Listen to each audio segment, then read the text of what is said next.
So we have discussed two major types of epitopes. One is known as linear epitope and second one is known as non-contiguous epitope.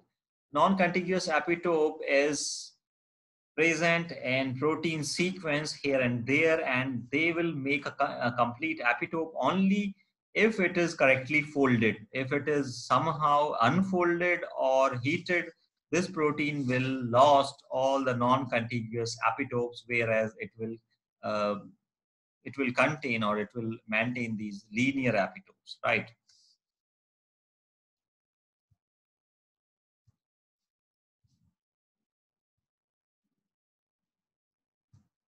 All right.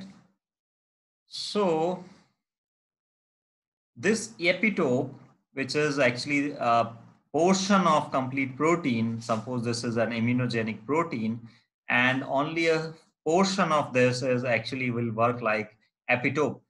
We will discuss haptane also. I'm coming to this particular topic, haptane. Haptane are actually small molecules which are not immunogenic. So yesterday we have also discussed two terms. One is called antigen or antigenicity, and other term is immunogenicity, right? So these are different terms. Antigen means any foreign molecules can be an antigen, suppose a protein or some other molecule. But immunogen, to make this particular protein an immunogen, it should have some basic features.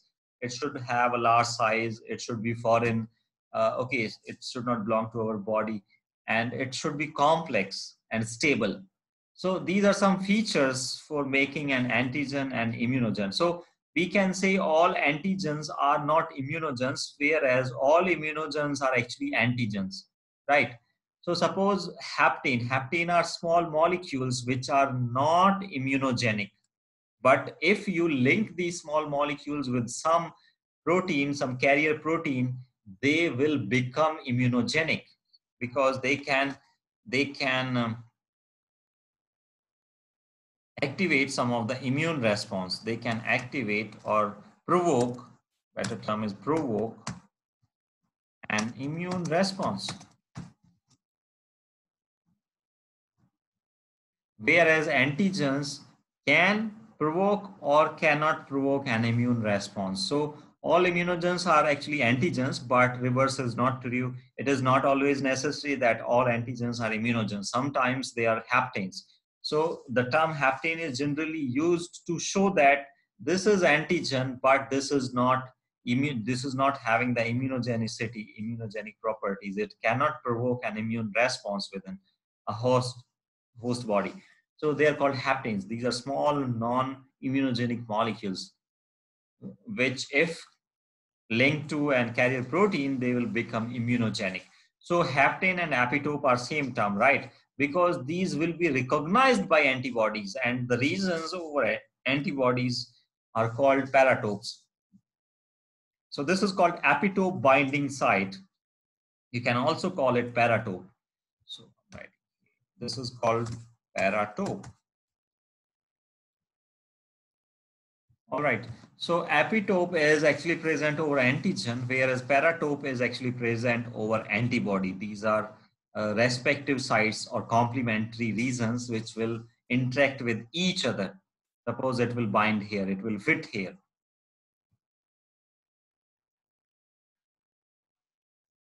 I hope this is clear. So we have discussed epitopes or haptane. They will specifically bind over the antibody molecule. And today's class is mainly focusing upon these interactions which will take part in all these bindings, right? And they are very specific. So each antibody molecule is specific for a specific haptane or epitope molecule.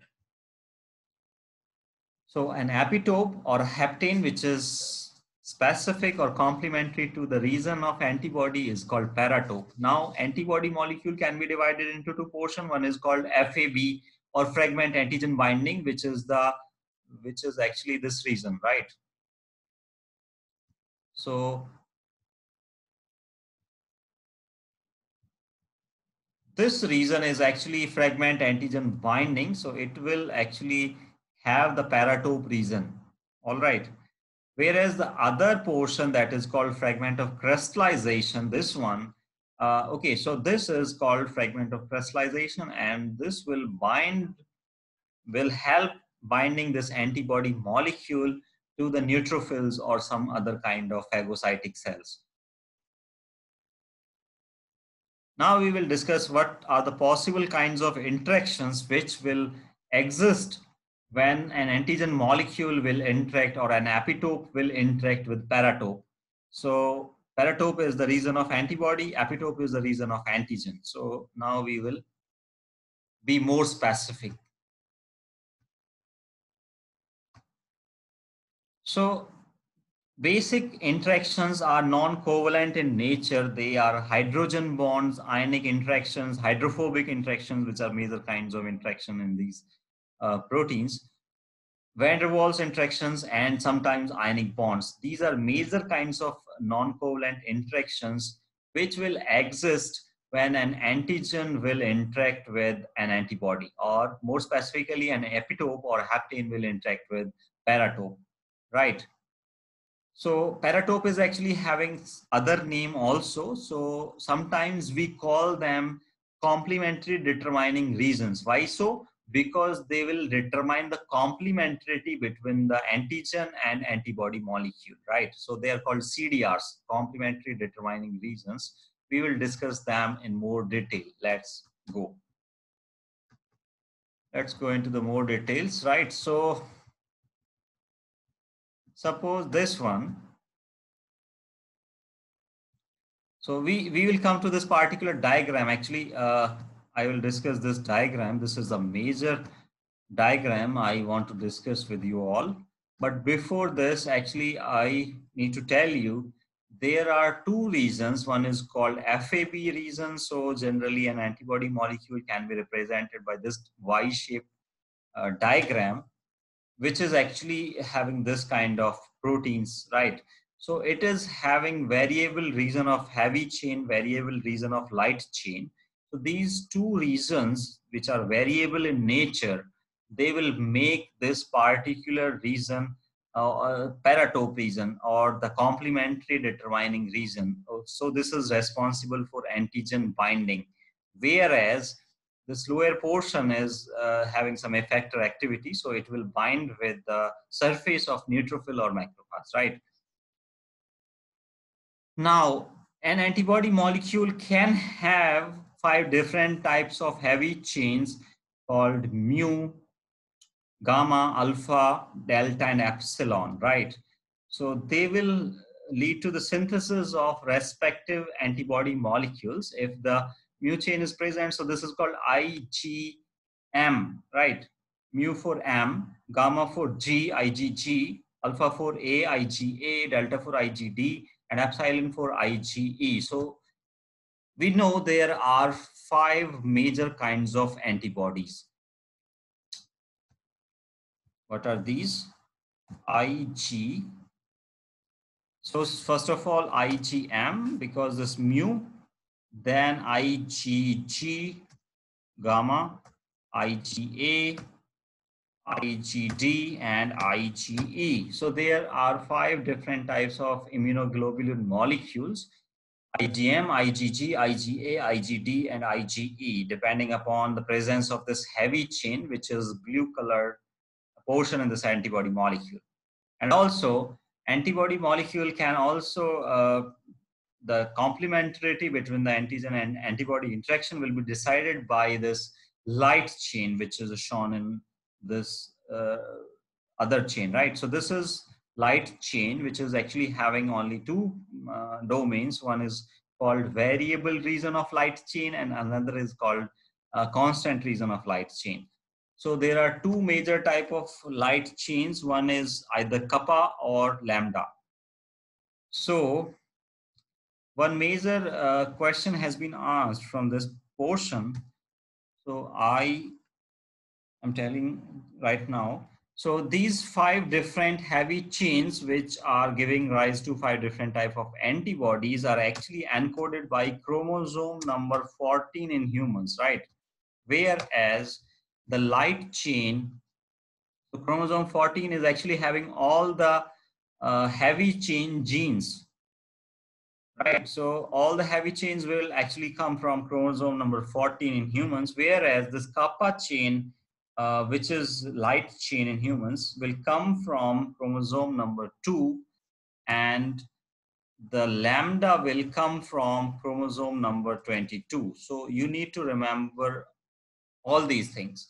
So chromosome 14 will encode for heavy chains. So all the 5 chains will be encoded from the chromosome number 14 only. All the genes are present over this chromosome. Whereas the light chain genes for kappa, it is actually present over chromosome number 2. And for lambda, it is present over chromosome number 22 in humans. So now you can suppose how many different types of combinations are possible if it is kappa or lambda and these chains are different ones. Okay, so they will, so depending upon this heavy chain, the type of antibody will be decided, whether it is IgM, GA, DE. And depending upon this kappa or lambda chain, the specificity will be decided. So the paratope region or the antigen bindings fragment is actually the variable region in both the arms. So these are called FAB, fragment antigen binding. And because these are having this hinge region, which is rich in proline and cysteine molecules, so cysteine molecule will make the disulfide bonds, whereas the proline residues, proline amino acid, which are present in the high number in the hinge region, they will bend this particular molecule in this shape, right? So this is the actual structure, but for simplicity, we draw antibody molecule in Y shape. Now, the question is, what type of domains are present in this region? Because we are more interested in only this region, which is responsible for binding with antigens, right? So these regions, which are variable regions of light and heavy chain, or they are called paratopes or complementary determining regions, they will responsible for antigen binding. So we are going to discuss these two reasons in detail, how they will decide the complementarity or interactions, right? So we will move to another diagram. We will discuss different type of antibodies when we will come into this particular chapter. For now, actually, we are discussing this particular system of interaction, how the antigen and antibody interactions are actually taking place. So for now, I'm skipping this portion. I'm not going into the details of antibody molecules. I'm only telling you what type of interactions are decided and how they will actually interact, right?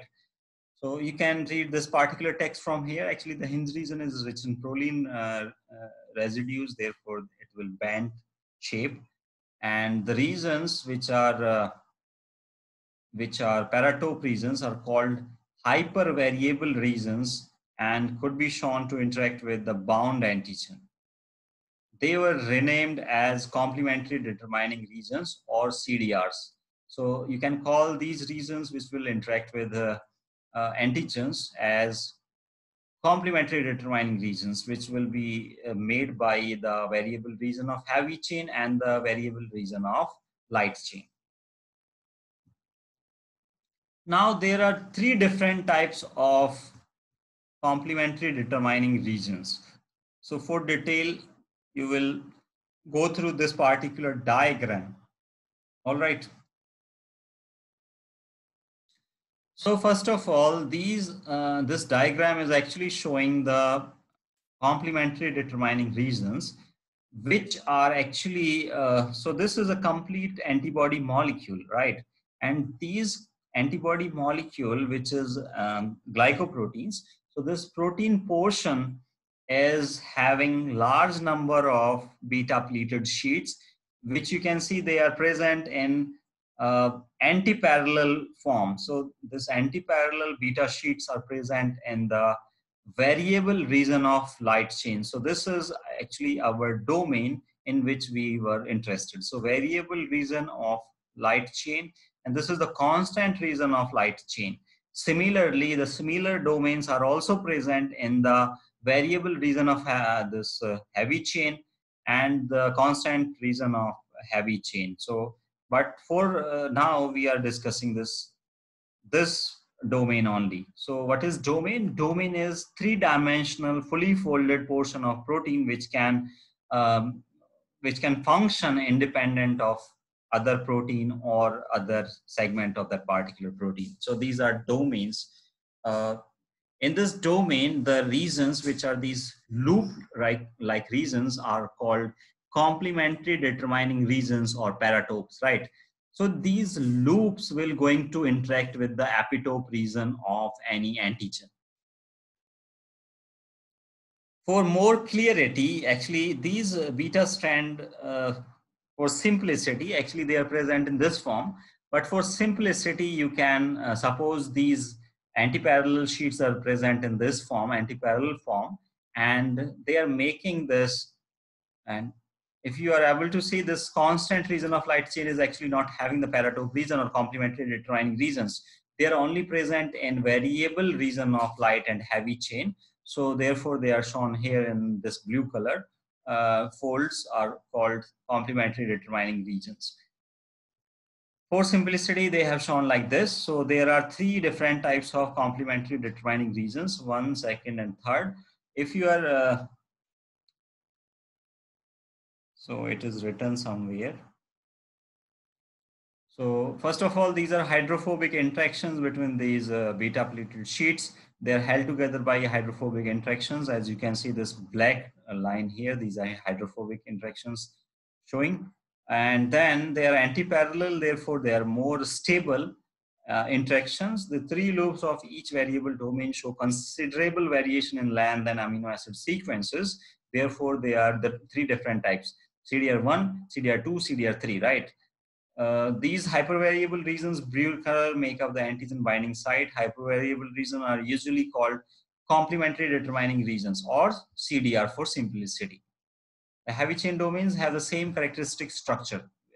This is shown for a light chain, but heavy chains are also having these same conformations, right? So domains are similar, so they will make the complementary determining regions. And there are three types: CDR1, CDR2, CDR3. If someone asks you which is the most variable region, so CDR3 is actually the most variable, hyper variable region of three complementary determining regions. All right.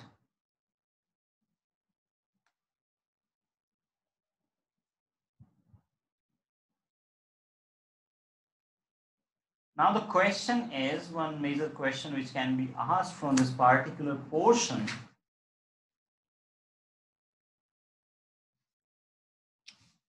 So you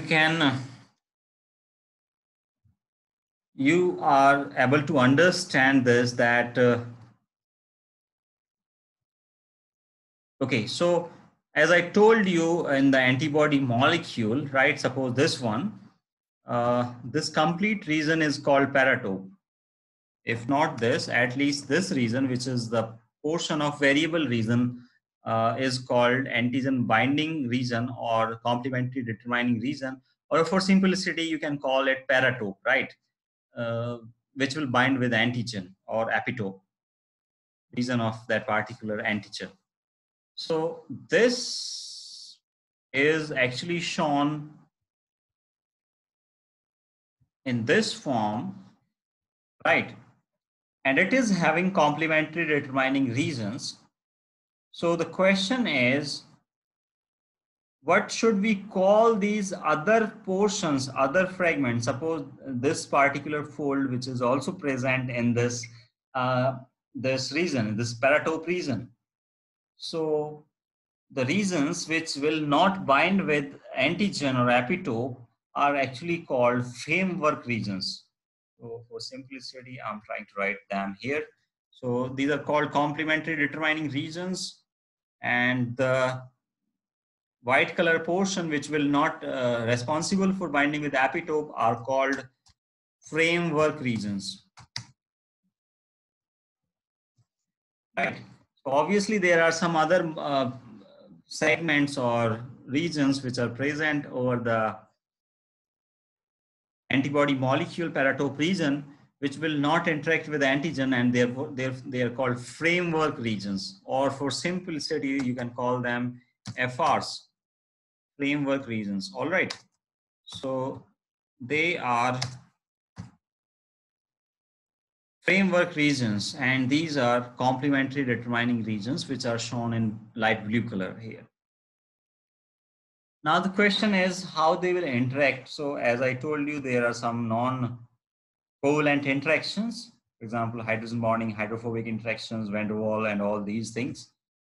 Now you can perform some computer simulations to understand how these interactions are actually happening between these molecules. Suppose this is an antibody molecule which is having this carbohydrate portion attached.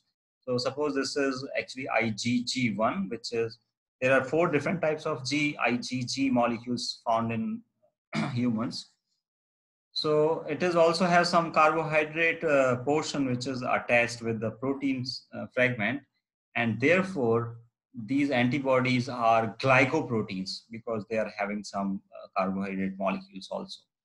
So they are actually present in this form. So you can see here, if you are able to see this portion, because I was telling you this fragment antigen binding or paratope region. So you can see there are anti-parallel beta sheets which are arranged together.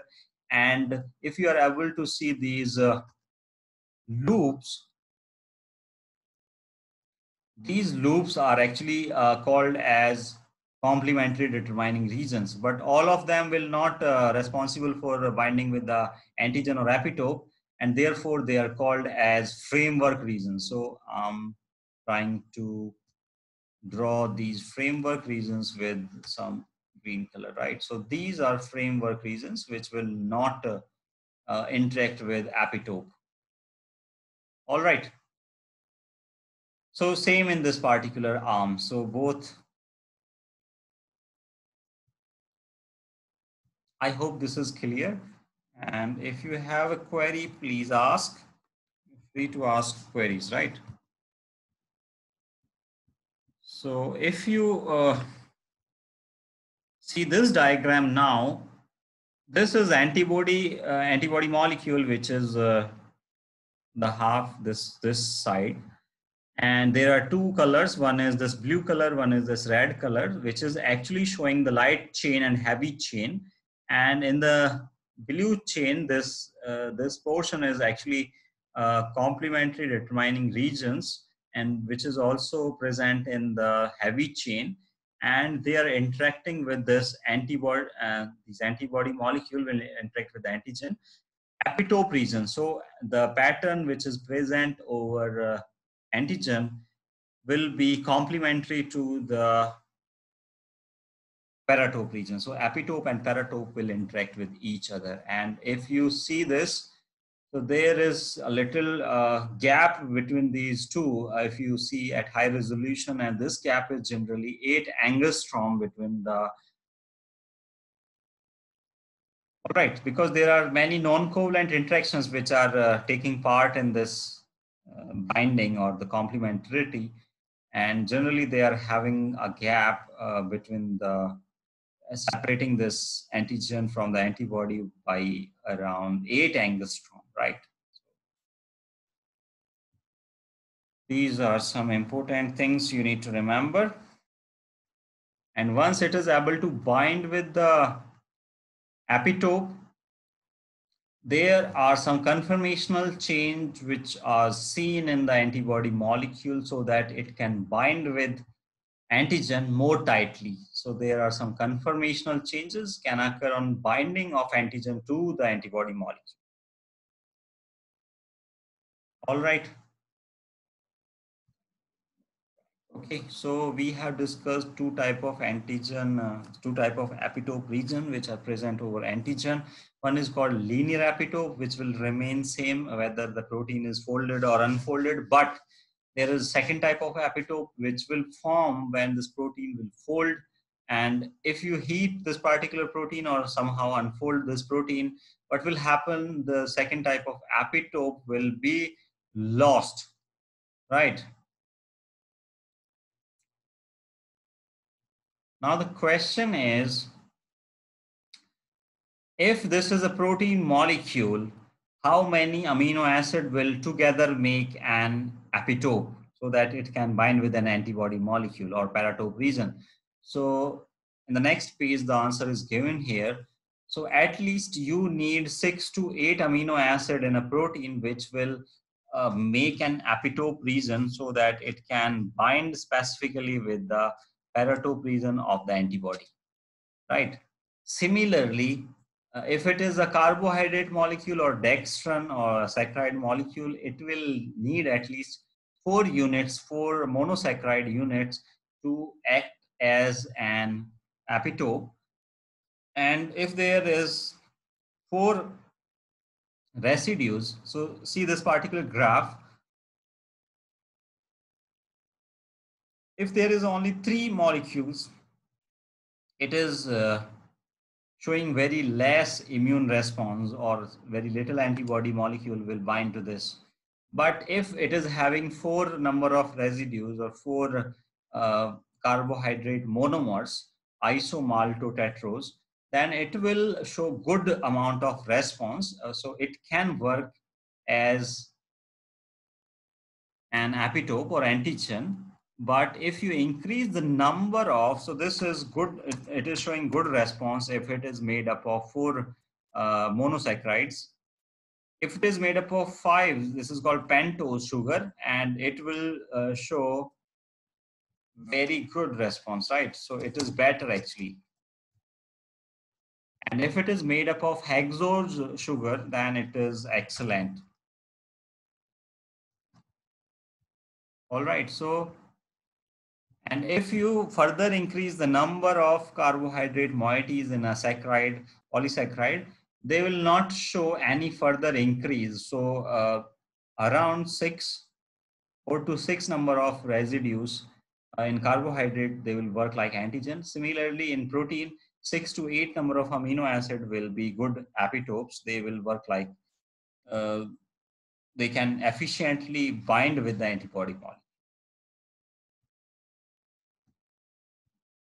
Next is, so I have already discussed that there is antigenic determinants. These epitopes are also called as antigenic determinants because they are present over antigens. All right. Okay. So epitope or antigenic determinants, they are present over foreign proteins or pathogens, whereas the haptens, which are actually non-immunogenic in nature, they are small molecules. All right, so this determined both by the way in which epitope on the molecular process and presented to the cells of immune system and number of antigen sensitive cells which are available to react with that particular epitope. Antigenicity, in contrast, is the ability of molecule to recognize by the antibody or lymphocytes, BT and NK cells, right? Any molecule that is immunogenic must also be antigenic, but the reverse need not be true. So any molecule which is actually immunogen is an antigen, but all antigens are immunogens. This is not always true. Suppose there is dinitrophenol, which is a small molecule. It will not work like an immunogen because it is hapten. But if you link this dinitrophenol with an carrier protein, it will become immunogenic and it can cause an immune response, right? So generally, hapten is a Greek term which is meaning to grasp or to fasten, but they are not having this, they are having antigenic properties, but they are not having the immunogenic properties due to their small size. Therefore, we need to attach them with a carrier protein molecule. Suppose this is a carrier protein, right? You will link these hapten molecules, dinitrophenol, over the protein. Now, these hapten will work like an haptenic epitopes. They will be recognized by the antibodies. Also, the protein will have its epitopes. So these black portions which are shown here are actually the native epitope which are present in the polypeptide. But the molecules, the haptanes, which are bind to the protein, carrier protein, they will also work like epitopes, and therefore they are called haptenic epitopes. All right. So actually we need some specific features in the antigen so that it can work like immunogen. So for increased antigenicity, it should have the large size, it should be complex, it should be not the simple polymer, it should actually made up of different type of molecules, for example, sugars, carbohydrates, and proteins, right? Increased foreignness. So if it is belonging to the host body, it will not work like antigen. If it is some foreign molecule, so if it is with increased foreignness, the antigenicity will be increased. And the stability is also very important. If it is not stable, what will happen? It will change its shape, and therefore the poor antigen, right? So as it is written here also, physical stability has a more complex effect since very inert and very unstable molecules are very poor antigens. So it should be stable so that antibody molecule can efficiently recognize the antigen molecules, right?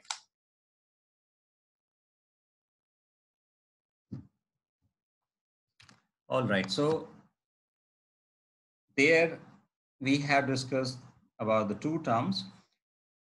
One is the epitope or haptane, which is non-immunogenic small fragment or small molecule. But if it is bound to the carrier protein, then it can work like an epitope. Okay, so there are two type of epitopes now. One is this haptane will work like an epitope, and second thing is epitope is also this nave epitope, which is also the some portion, some regions in the native protein, which will also work like epitope, which can also be recognized by the antibody molecule, right?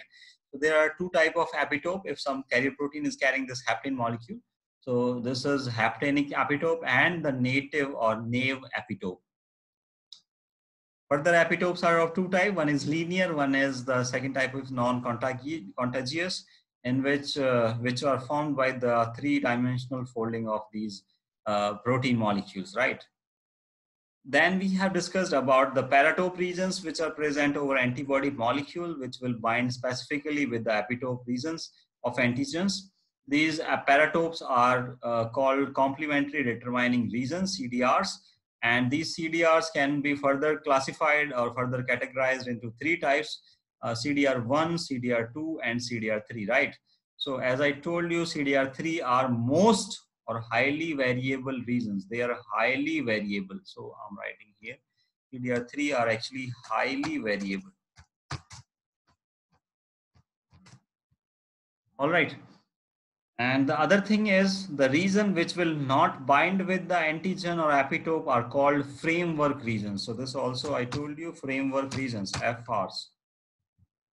Framework regions, complementary determining regions, they will make the paratope region of the antibody which will bind with the antigen. Now we are having another term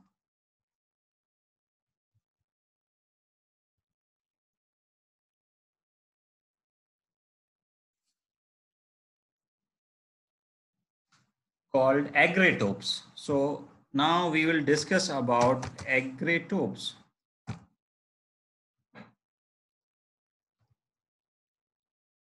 So these are new term, right? We have discussed about epitope, paratope, all these things, but agritope. So agritope are actually the region of antigen itself, which will be recognized by the major histocompatibility complex. So I'm sharing one more page.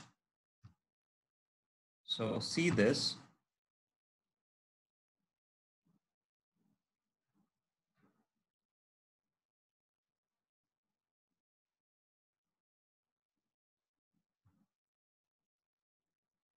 All right. So see this one. So we have discussed antigen is actually having epitope region, which will be recognized by the paratope of antibody, because this antibody is Y-shaped molecule, and it will have this paratope region, which is made up of complementary determining regions and framework regions. So this paratope is can be divided into two major things. One is major one, which is called CDR, or complementary determining region, right? And the second one is actually called the framework region, FRs, which will be responsible for making the structure, but they are not responsible for interacting with the epitopes. They are called framework regions. So these framework regions and complementary determining region together make paratope. So we discussed epitope. Now the other portion of the same antigen, which can be recognized by the MSC class molecules, is actually called as MSC interacting portion is called agritope. All right, so this is actually called as agritope. As see this one.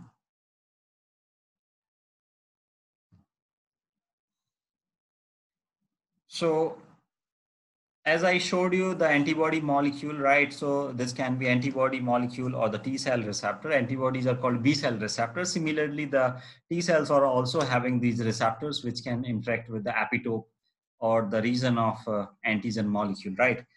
Now see this MSC binding phase of the same antigen. This, if you are able to see this one, this is the antigen in between these two. This red colored portion is antigen. Three-dimensional portion, three-dimensional shape is shown. So it is having epitope region which will interact with the either antibodies or the T cell receptor, TCR, right, which is present over T cells. Now this MSC binding phase of the same molecule is actually called agritope. If this is not clear from this particular diagram, see this one. So see this one. This is the same antigen, right? This is the same antigen which is here, present here, right? So it is having two faces. One face is called epitope and one is called agritope, right? So this epitope is actually region which will interact with the either with the B cells or T cells, with the antibodies or the T cell receptors. In this particular diagram, they are shown to interact with the T cell receptor, TCR, right? But they can also interact with the antibodies, which are present over B cells. Similarly, if it is the same antigen which is having another phase, it is interacting with MSC class 2 molecules or MSC class molecules, major histocompatibility molecules, class molecules. They are called agritopes, A double G. Okay, so these are called agritopes, the phase which will interact with the MSC class molecules. So it is called agritope. All right, I hope this is clear.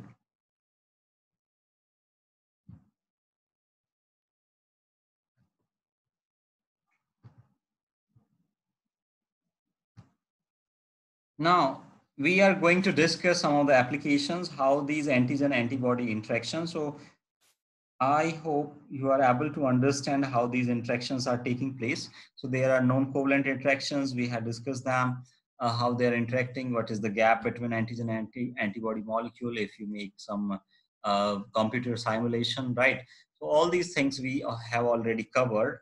Now the question is, what is the role of these epitopes? How they are important?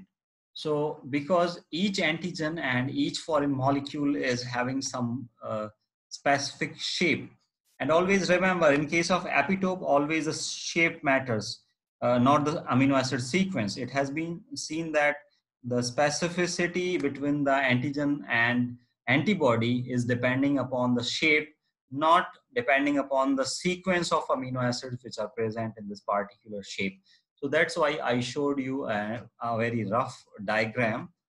All right, so this one, which is actually showing some specific shape.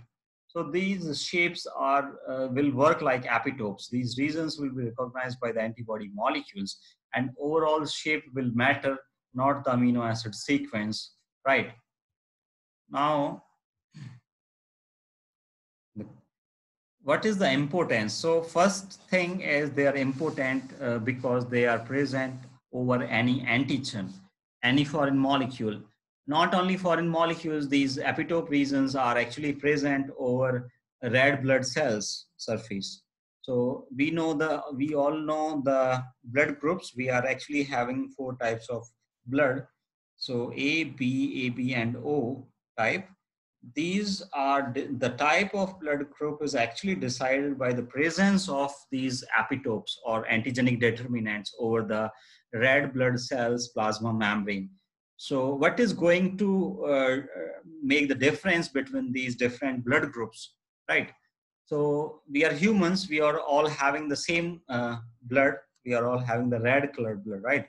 So but we are having four different types of blood. So whenever there is a blood transfusion, or some patient needs some blood, doctor always check the type of blood, so it should match, otherwise there is an immune reaction and all the red blood cell will be damaged, right? So why there is so much difference in the blood from individual to individual depending upon these epitopes which are present over these red blood cells. So let's move to page number 502.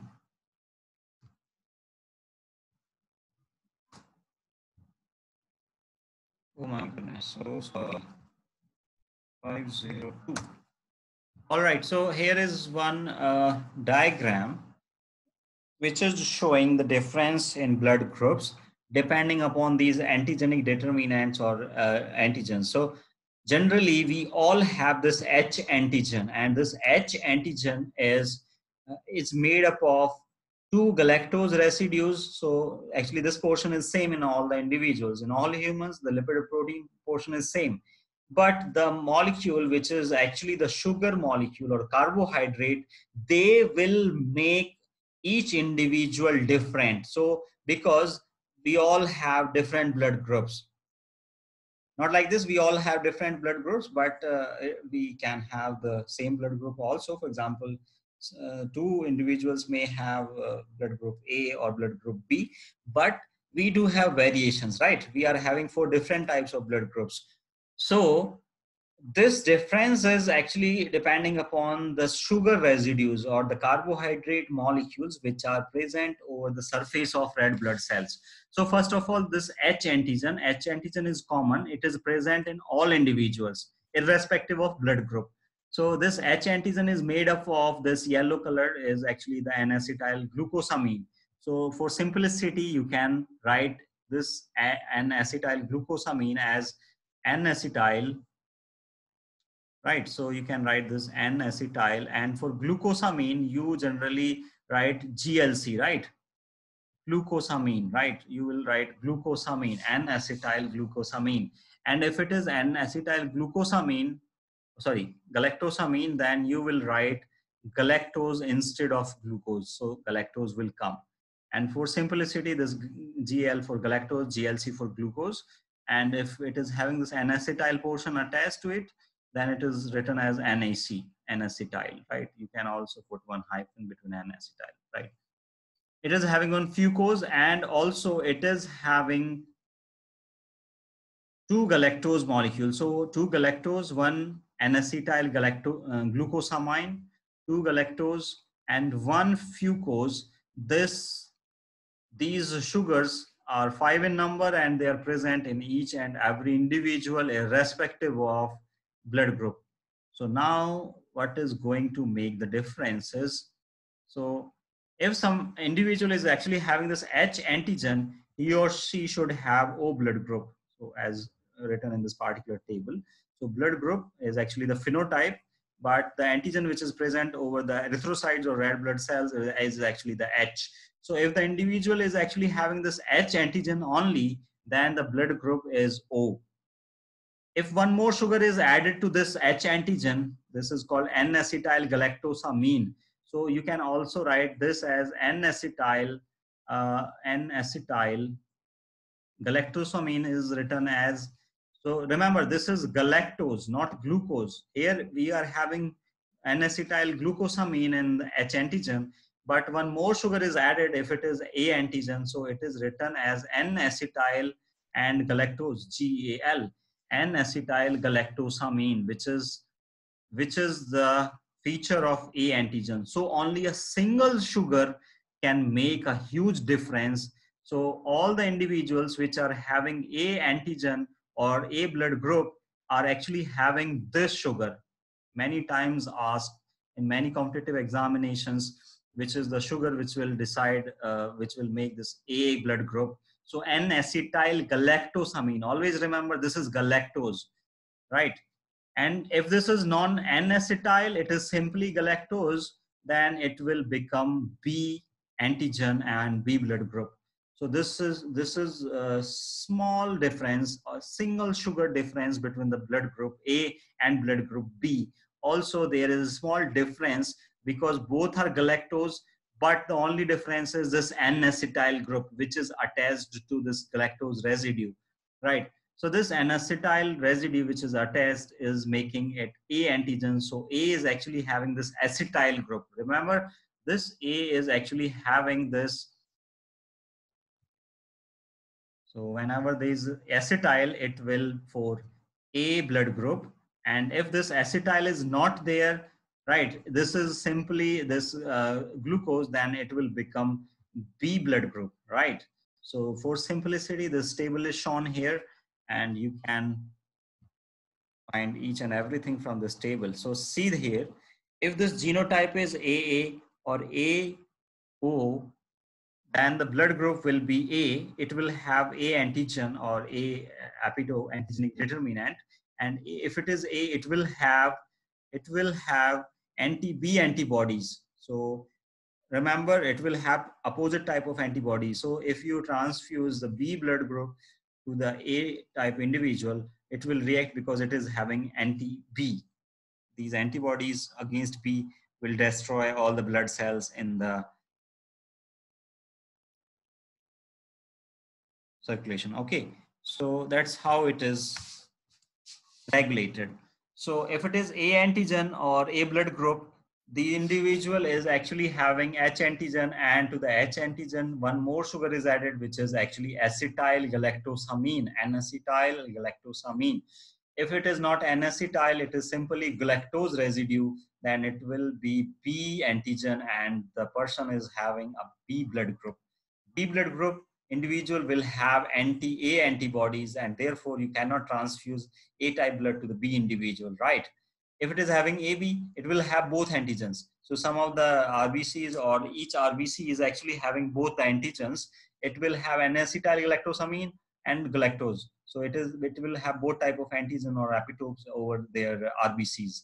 And it will not have any kind of antibodies. So antibodies are not present in AB individual, whereas in case of O blood groups, there is no A and B antigen. There is only this H antigen, which is having these 5 sugars: 2 galactose, 1 N-acetyl glucosamine, and 1 fucose, right? Whereas in case of A and B blood group, there are 6 sugar residues which are present over the surface of every red blood cell. All right. I hope this is clear. If not, please ask your queries. This is very, very important because many questions can be asked from this particular discussion, right? So the question, very important questions arise from this particular table and this particular antigens and epitopes which are present over the surface of our red blood cells. All right.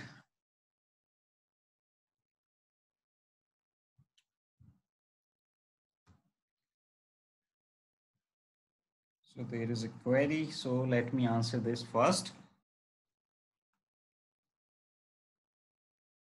H antigen is having a role in immunogenicity.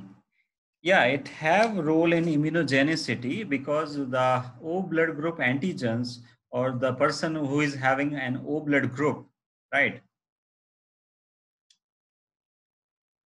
It will have H antigen, right? But it will have both type of antibodies. Therefore, the immune system is as working as, but only difference with the AB individual is AB individual are those individual which are not having any antibody. So you can um, transfuse any blood type to these AB individual. Therefore, they are called universal receptors. And O blood group individual, they are donors, but they are not universal acceptors, because they will mount an immune response if you transfuse this other type of blood. So because they are having both type of antibodies, if you transfuse A blood group or B, they will react with both of them. And right, same is the case with AB.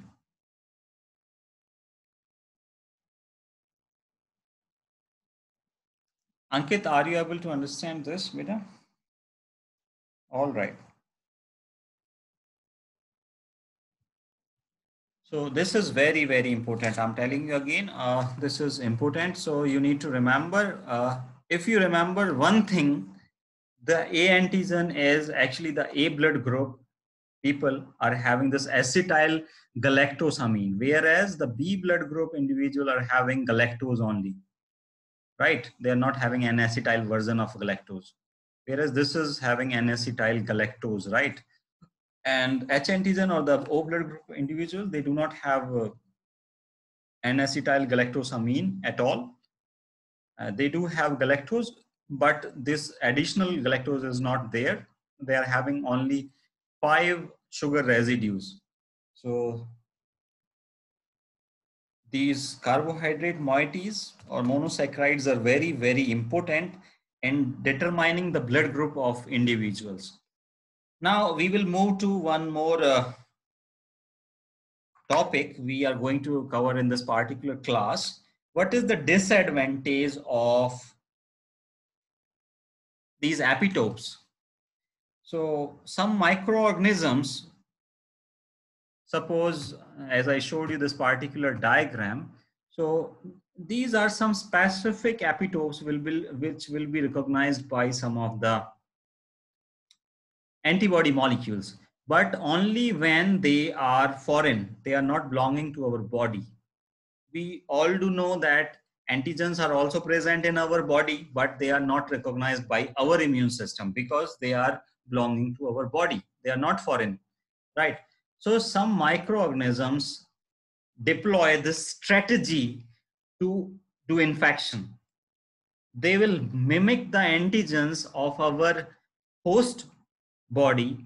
They are mimicking their structure and their shape so that they can perform the infection in humans, right? So we will discuss some examples. So we will move to page number 533 in your book.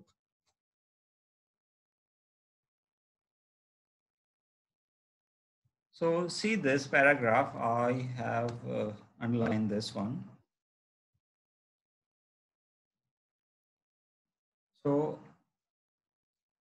because we already have discussed much about epitope and paratope, right? So some microorganisms, coupled with the fact that a number of viruses and bacteria, which are pathogens in fact, possess antigenic determinants or epitopes. You know, antigenic determinants are also called epitopes up to here. So epitopes that are similar or even identical to the normal host cell component. अब देखो ये कितने smart हैं. इन्होंने एक ऐसी strategy develop कर ली है. They will mimic all the antigens which are present in the host body, so that they can fool our immune system. So our immune system will not mount an immune response. So it will think like, oh, it belongs to the host body. So they will not mount, our immune system will not mount an immune response against these antigens or these viruses and bacteria, which are discussed in this particular paragraph. Okay, so normal host cell components leading to an hypothesis, which is known as molecular mimicry. क्योंकि वो antigens को और या epitope regions जो antigens के ऊपर present होते हैं उनको मिमिक कर सकते हैं और हमारे इम्यून सिस्टम को पागल बना सकते हैं. So therefore they are able to do infection. This proposes that some pathogens express protein epitopes resembling self components in either conformation or primary sequence. For instance, this fever, rheumatic fever, a disease which is caused by an autoimmune destruction of heart muscle cells. So what is happening in this particular disease? This is called rheumatic fever. In this particular disease, our body will mount an autoimmune response, and ultimately our heart muscle cells will be degraded in this autoimmune response. Can develop after a group A streptococcus infection. So this group A streptococcus bacteria will be responsible for developing of this autoimmune destruction of heart muscle cell, which is actually harmful to the host. In this case, antibodies to the streptococcal antigen have been shown to cross-react with the heart muscle cell. Actually, our immune system will recognize this streptococcus proteins. Our immune system will make the antibodies against the streptococcal antigens, so that it is very similar. There is molecular mimicry. These antigens are very similar to the antigens which are present over heart muscle cells.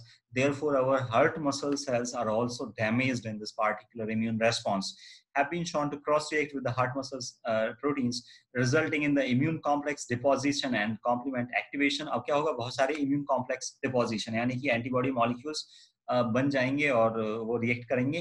Complement activation, कुछ complement proteins होती हैं हमारे blood में जो कि levers में बनती हैं और हमारे ब्लड में इनएक्टिव स्टेट में होती हैं until and unless there is an immune response. Ultimately they will become activated and they will mount an immune response. A type 2 hypersensitivity reaction will take place. So for now you need to remember this is a kind of type 2 hypersensitivity reaction. When we will discuss hypersensitivity, I will tell you there are 4 major type of hypersensitivity reactions. They are distinguished by their features. Okay, so we will discuss this in some other class. For now, you will remember that there is type 2 hypersensitivity.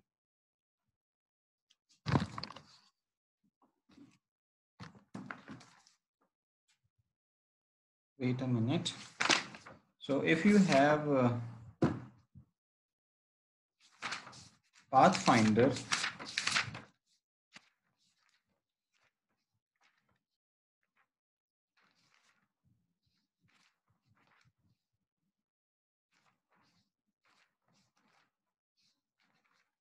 so actually I'm having 7th edition, so page number 557, 557, hypersensitivity is given.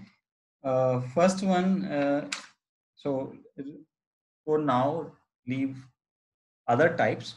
So because it is written here type 2 hypersensitivity reaction, so actually in type 2 hypersensitivity is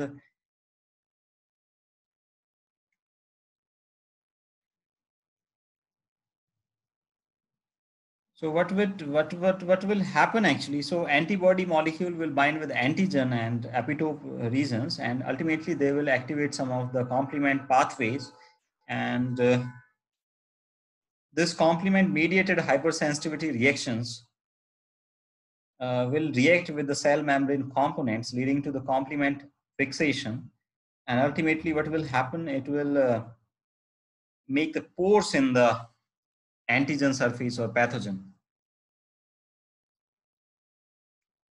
So therefore, it is also called as antibody-dependent cell-mediated cytotoxicity, because this is the antibody molecule. They will bind with the epitopes which are present over bacterial cell, so, right? And then they will activate the complement pathways. So this is called antibody-dependent cell-mediated cytotoxicity, right? So we will discuss this hypersensitivity in some other class in more details. Actually, there are 4 different types. We will discuss all of them. So in today's class, we have discussed some important terms called agritope, paratope, epitope, framework regions, complementary determining regions, and what are the advantages, for example, in blood group determination, and what are the disadvantages of these epitopes. All right, how the different microorganism can deploy some of the strategies to protect themselves from our immune system, And in many cases, they will mimic this. So this is called molecular mimicry. They will mimic with the antigens of host immune system or the host proteins so that there is an autoimmune response, right?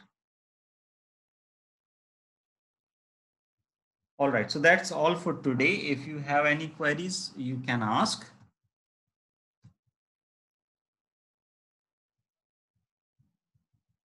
So these things we have covered already.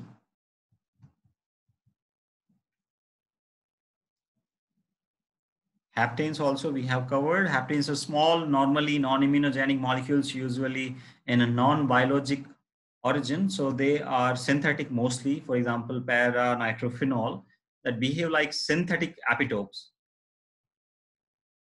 They are antigens, but and can bind with the immune receptor, but they cannot by themselves induce a specific immune response. They cannot mount an immune response, and hence they are not immunogenic. So this proves this point that all antigens are not immunogens. So they need to bind with an immunogen called a carrier protein, and the immune responses may be generated against both the haptane and epitopes which are present on the immunogen or protein, right? So we have covered two terms. One is antigen or antigenicity. One is immunogen or immunogenicity.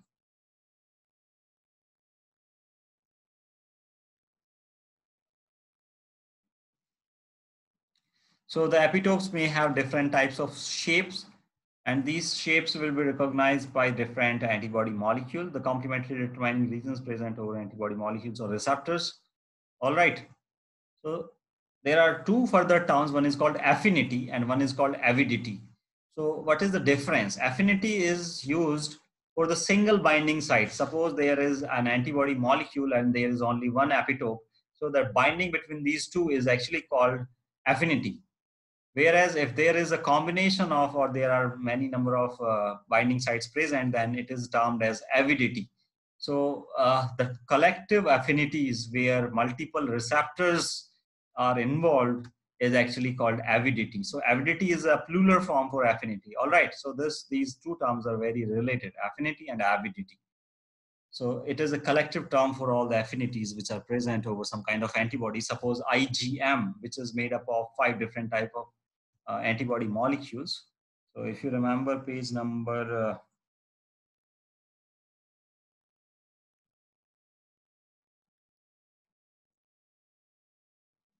so let's go to 66 first.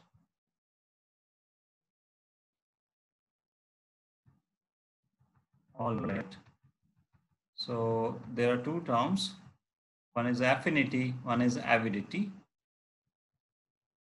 Suppose this one.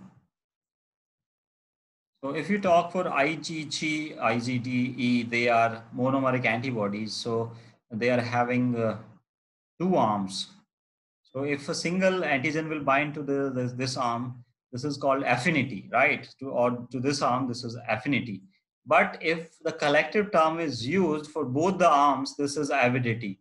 Or in this case, for example, in case of IgA, which is a dimer connected by J chain, so this is having 4 different fragment antigen binding regions or paratope regions. Therefore, the collective term for all the 4 is known as avidity. And in case of IgM, which is a pentamer, and it is also having the J chain. So all the 5, so they are having 10 number of antigen binding sites. Therefore, the avidity term is used because they are having multiple binding sites. For example, 10 antigen binding site in the same IgM molecule. So we will use two separate terms. One is known as affinity, the other one is known as avidity, to differentiate whether it is a single interaction or it is an interaction of collective affinities. All right. So that's all for today. If you have a query, please ask. I'm giving you some time so that you can ask your queries. Otherwise, I'm closing today's class. I do not know whether you are having a second class or not. So if you have query, please ask.